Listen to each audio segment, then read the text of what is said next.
제5차 경기부양책을 둘러싼 백악관과 민주당 간의 협상이 핵심 쟁점에서 여전히 이견을 좁히지 못하고 있습니다. 협상이 장기화되는 것이 아니냐는 우려가 점점 더 커지고 있습니다. 코로나19 본격화 후 한때 687만 명까지 급증했던 주간 실업수당 신규 신청자가 21주 만에 처음으로 100만 명 아래로 떨어졌습니다. 트럼프 대통령이 모든 학군들에게 대면 수업을 재개하라며 각 교육부에 재사용 가능한 마스크 1억 2,500만 장을 지원하겠다고 밝혔습니다. 미국 최초로 흑인 여성 부통령 후보가 된 카멀라 해리스 상원 의원이 어제 조 바이든 민주당 대통령 후보와의 첫 합동 유세를 가졌습니다. 해리스 의원은 부통령으로 일할 준비가 됐다며 자신감을 과시했습니다. 트리뷴 퍼블리싱 컴퍼니 그룹이 어제 뉴욕 데일리 뉴스와 메릴랜드주의 캐피탈 가제트 등을 비롯한 5개 신문사의 편집국 문을 닫기로 했다고 발표했습니다.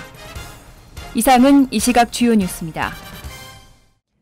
시청자 여러분 안녕하십니까? KBN 뉴스입니다. 오늘 오후 4시 기준 미 전역의 코로나19 누적 확진자는 어제보다 3만 5,151명 늘어난 539만 5,453명, 사망자는 717명이 늘어 16만 9,848명입니다. 이 가운데 뉴욕의 확진자는 658명이 늘어 45만 3,167명, 사망자는 12명이 늘어난 3만 2,886명, 뉴저지 확진자는 361명이 늘어나 19만 1,868명, 사망자는 5명이 늘어 15,969명으로 집계됐습니다. 첫 번째 소식입니다. 제5차 경기부양책을 둘러싼 백악관과 민주당 간의 협상이 핵심 쟁점에서 여전히 이견을 좁히지 못하고 있습니다.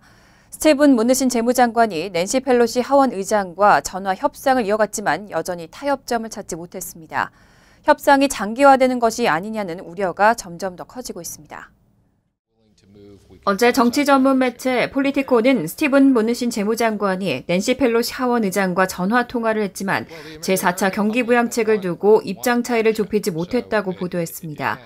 이번 전화 통화는 무누신 재무장관이 먼저 제안했고 지난 7일 백악관과 민주당 간 협상이 결렬된 이후 양측이 대화를 한 것은 이번이 처음입니다.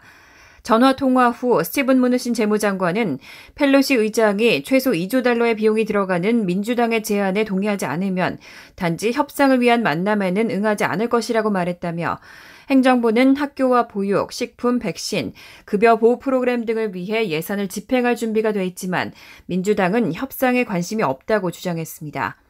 최근 민주당은 당초 3조 4천억 달러에서 1조 달러를 줄인 새로운 안을 공화당에 제시했지만 1조 달러의 공화당 안과는 여전히 격차가 커서 협상은 답보 상태입니다. 폴리티코는 협상이 9월로 넘어갈 가능성도 있다고 전했습니다. 협상의 조기 타결이 멀어지면서 8월 여름 휴회를 맞아 대부분의 의원들은 워싱턴 DC를 떠난 상태입니다.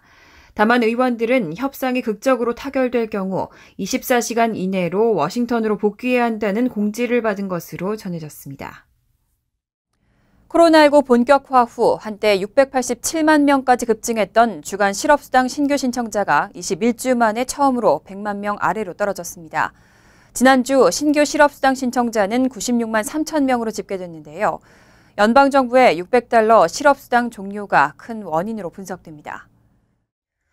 오늘 노동부는 지난 8일까지 일주일간의 신규 실업수당 신청자가 96만 3천 명이라고 발표했습니다. 직전주에 119만 1,000명보다 22만 8천 명이 감소한 것으로 3월 중순 이후 거의 5개월 만에 100만 명에 미달했습니다. 코로나19 전에는 수년간 주간 실업수당 신규 신청자가 20만 명대였습니다. 그런데 코로나19로 국가 비상사태가 선언된 직후인 3월 15일부터 일주간 신청에 330만 명이 몰렸고 그 다음 주에는 687만 명까지 치솟았습니다.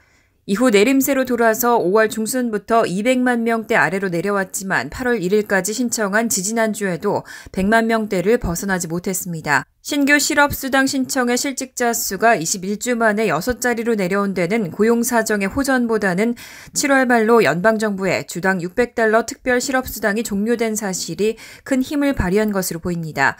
$600는 각 주가 주는 평균 $350의 실업수당 주급보다 훨씬 많은 것인데 이것이 종료돼 많은 실직자들이 실업수당 신청을 포기한 것으로 분석됩니다. 앞서 노동부의 7월 가계 고용 동향 조사 보고서에 따르면 실업률은 3.5%로 조사됐습니다. 2019-2020 회계연도 첫 10개월간 미국의 재정 적자가 2조 8,100억 달러를 기록했습니다. 지난 회계연도 같은 기간에 3배가 넘는 사상 최대 규모입니다. 어제 재무부는 미국의 재정 적자가 2019-2020 회계연도 첫 10개월간 2조 8,100억 달러로 사상 최대 규모를 기록했다고 발표했습니다. 2018-19 회계연도 같은 기간 8,670억 달러의 3배가 넘는 수준입니다. 올해 재정 적자가 이처럼 급증한 것은 코로나19 대유행으로 인한 지원으로 거액이 지출된 것에 반해 경제 위축으로 세수는 크게 감소했기 때문입니다. 하지만 7월 한 달간의 재정 적자는 630억 달러에 그쳐 6월에 8,640억 달러와 비교하면 10분의 1 이하로 크게 줄었습니다. 미국이 지난 봄 코로나19 지원을 위해 거액을 지출한 데다 납세 신고 마감을 7월 15일로 연기하면서 7월에 5,630억 달러의 기록적인 세수를 거뒀기 때문입니다. 7월의 재정 적자는 1,200달러의 지난해 7월 재정 적자와 비교해도 절반을 조금 넘는 수준입니다. 한편 재무부 관리들은 2019-2020 회계연도 첫 10개월 동안 2조 8,200억 달러의 세금을 징수해 지난해 같은 기간에 비해서 1% 감소했다고 밝혔습니다. 반면 이 기간 지출은 5조 6,300억 달러로 지난해 같은 기간에 3조 7,300억 달러보다 50% 증가했습니다. 어제 미국에서는 코로나19로 인한 사망자가 1,500명 가까이 나오면서 5월 중순 이후 최다치를 기록했습니다. 코로나19 신규 환자 발생은 서서히 하향 안정화되고 있지만 일부 주들에서의 코로나19 재확산세에 따른 여진이 사망자 추세에는 여전히 영향을 주고 있습니다. 어제 워싱턴 포스트는 미국 내 코로나19로 인한 사망자가 1,500명 가까이 발생해 5월 중순 이후 최다치를 기록했다고 보도했습니다. 또 7일간의 평균 하루 사망자 수는 17일 연속으로 1,000명을 넘겼습니다. 텍사스주에서는 324명의 사망자가 발생했고 조지아주에서는 105명, 노스캐롤라이나주에서는 45명이 코로나19로 숨졌습니다. 캘리포니아주에서는 이날 11,645명의 신규 환자가 추가돼 누적 환자가 58만 6천여 명으로 올라갔습니다. 다만 이 신규 환자 중 절반 이상은 전산보고상 오류로 인해 누락된 사망자가 추가된 것으로 전해졌습니다. 한편 켄터키주에서는 이날 1,163명의 신규 환자가 나오며 코로나19 사태 이후 가장 많은 환자가 발생했습니다. 다만 켄터키주 역시 지난주에 확인된 환자가 전산 오류로 뒤늦게 통계에 편입된 것으로 알려졌습니다. 다만 신규 환자의 급증세는 서서히 하향 안정화하는 모습을 보이고 있습니다. CNN은 9일에서 11일 사흘 연속으로 미국의 하루 신규 환자가 5만 명을 밑돌았다고 전했습니다. 한때 하루 7만 5천 명이 넘는 환자가 새로 나오던 지난달과 비교하면 급증세는 다소 진정된 양상입니다. 트럼프 대통령은 코로나19 사태 속에서도 연일 학교 정상화를 압박하고 있습니다. 모든 학군들에게 대면 수업을 재개하라며 각 교육부에 재사용 가능한 마스크 1억 2,500만 장을 지원하겠다고 밝혔습니다. 12일 CNBC는 트럼프 대통령이 백악관 기자회견에서 학교를 열고 기업을 열어야 한다며 모든 학군이 학생들을 위해 어떻게 대면 수업을 재개할지에 대한 계획을 하루빨리 세워야 한다고 말했습니다. 트럼프 대통령은 또 3월 의회를 통과한 2조 2천억 달러 규모의 경기 부양책을 근거로 미국 학교 정상화를 지원하기 위해 초등학교와 중학교에 130억 달러를 제공했다고 밝혔습니다. 아울러 앞으로 전국 다양한 교육부에 1억 2,500만 짝의 재사용 가능한 마스크를 지원하겠다고 덧붙였습니다.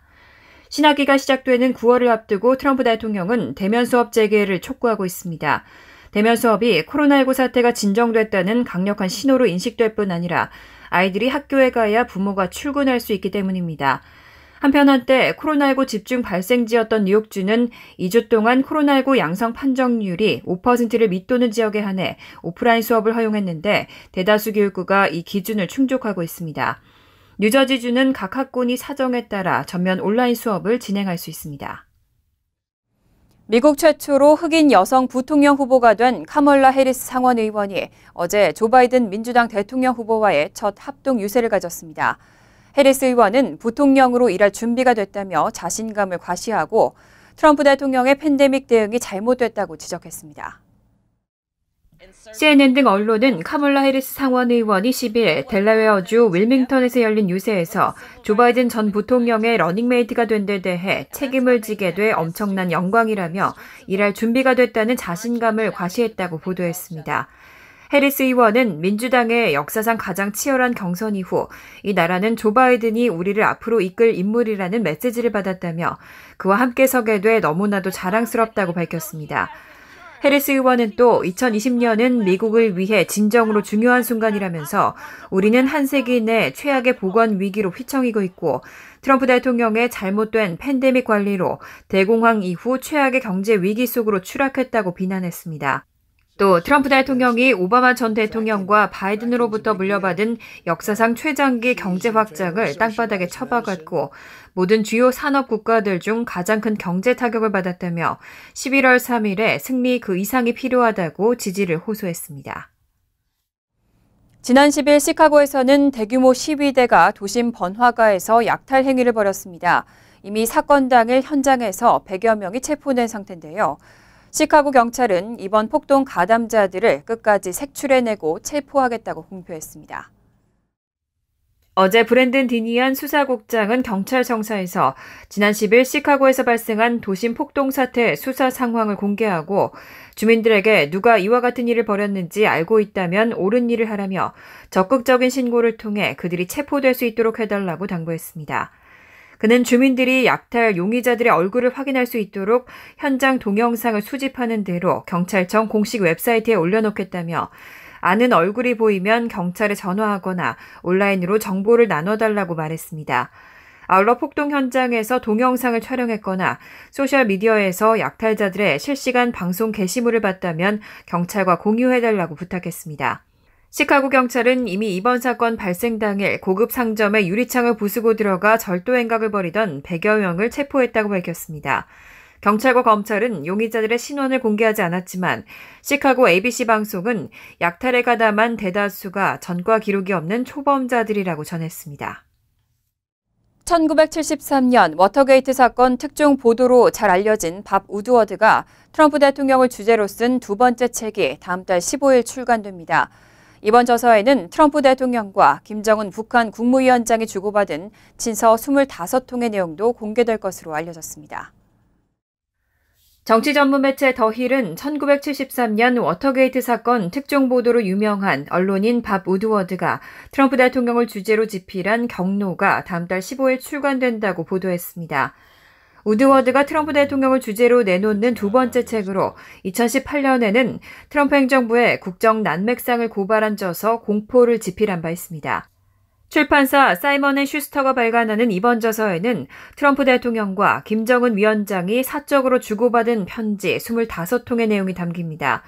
트럼프 대통령과 김 위원장은 제1, 2차 북미 정상회담을 전후로 친서를 주고받았다는 사실을 공개했지만 구체적인 내용은 알려진 적이 없습니다. 아마존에 올라온 책 소개에 따르면 김 위원장은 트럼프 대통령에게 보낸 편지에서 서로의 관계를 판타지 영화로 묘사한 것으로 알려졌습니다.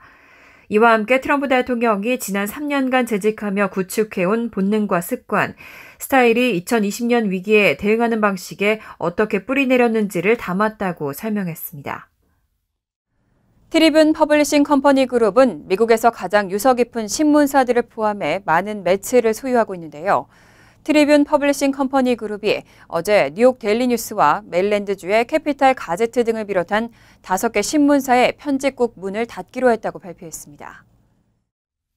미국에서 가장 유서 깊은 신문사를 포함해 많은 매체를 소유하고 있는 트리뷴 퍼블리싱 컴퍼니 그룹은 12일 뉴욕 데일리 뉴스와 메릴랜드주의 캐피탈 가제트, 플로리다주의 올랜도 센티넬을 비롯한 5개 신문사의 편집국 문을 닫기로 했다고 발표했습니다.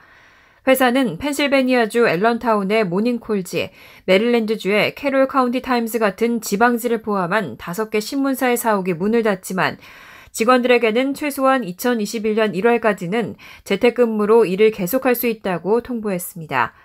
시카고에 본사를 둔 트리뷴 그룹의 맥스 라인도프 대변인은 이메일 발표문을 통해 우리가 코로나19 확산기를 맞아 변화가 필요하다는 것을 알게 되면서 앞으로 어떤 결정을 내리든 직원들에게 계속해서 충분히 알릴 것이라고 약속했습니다. 회사 측은 지금으로서는 정상적 업무로 복귀할 뚜렷한 길이 보이지 않는 데다가 코로나19 방역과 관련된 보건상 경제상의 이유로 건물 유지가 어려워져 아예 편집국을 영구 폐쇄하기로 어려운 결정을 내렸다고 밝혔습니다.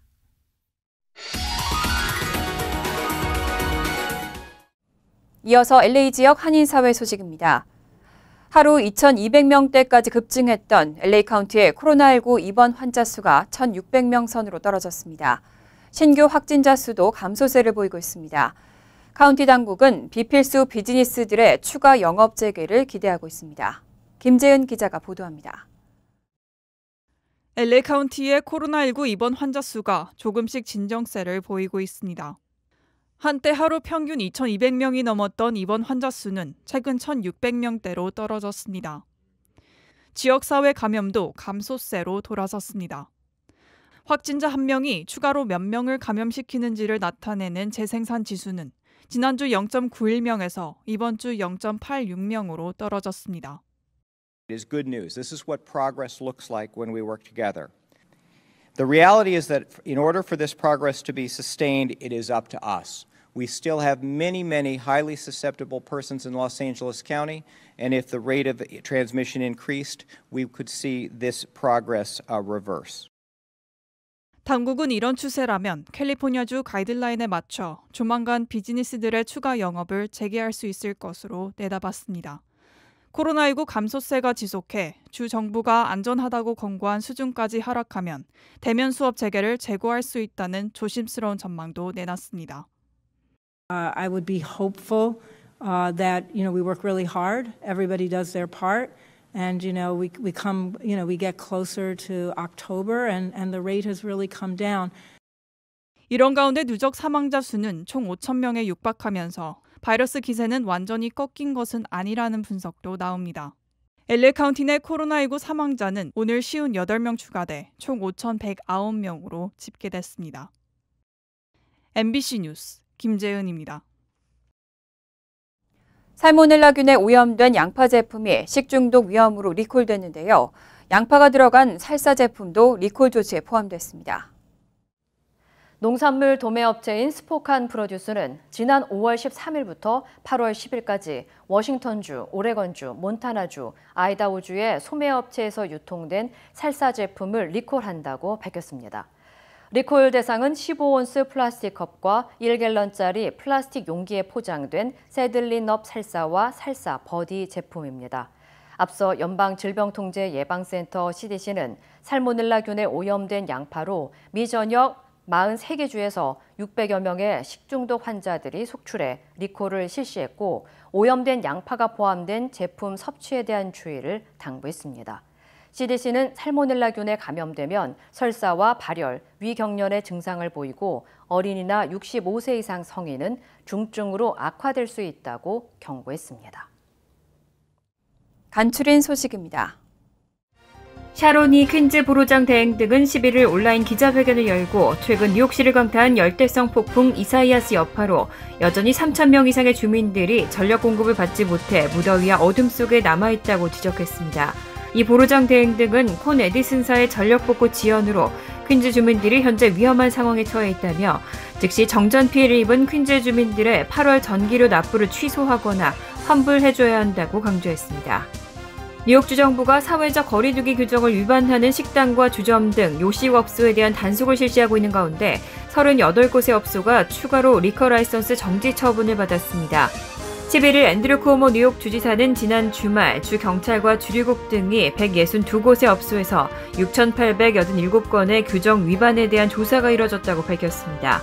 이날 리커 라이선스 정지 처분을 받은 업소는 맨하탄이 12곳으로 가장 많았고 퀸즈 10곳, 브롱스 7곳, 브루클린 6곳, 스테튼 아일랜드 2곳 순이었습니다. 레드 라몬트 커네티컷 주지사는 10일 코로나19 위험 지역인 루이지애나와 플로리다를 다녀온 2명의 주민이 의무적으로 제출해야 하는 여행 양식 작성을 거부하면서 처음으로 각각 $1,000의 벌금을 부과했다고 밝혔습니다. 이들 중 한 명은 직장 동료가 코로나19 위험 지역을 다녀온 뒤 의무적으로 14일간 자가격리를 해야 한다고 요청했지만 이를 무시해 $1,000의 벌금을 추가로 받게 됐습니다. 8월 11일 김민선 미주 한인 이민사 박물관장과 장원삼 뉴욕 총영사는 미 연방의회의 유일한 한국계 하원 의원 앤디킴 의원을 통해 한국산 쌍방울 면 마스크 및 KF94 마스크 총 10,000개를 필요한 커뮤니티 시설에 기증했습니다. 앤디킴 연방의원과 장원삼 총영사, 김민성 관장은 이날 오후 뉴저지 오션 카운티 YWCA와 지체장애우 케어센터 21 플러스를 연달아 방문하고 마스크 총 7,000개를 직접 전달했습니다. 이 밖에 V&A 헬스그룹에도 마스크 3,000장이 전달됐습니다. 환율과 증권 소식입니다.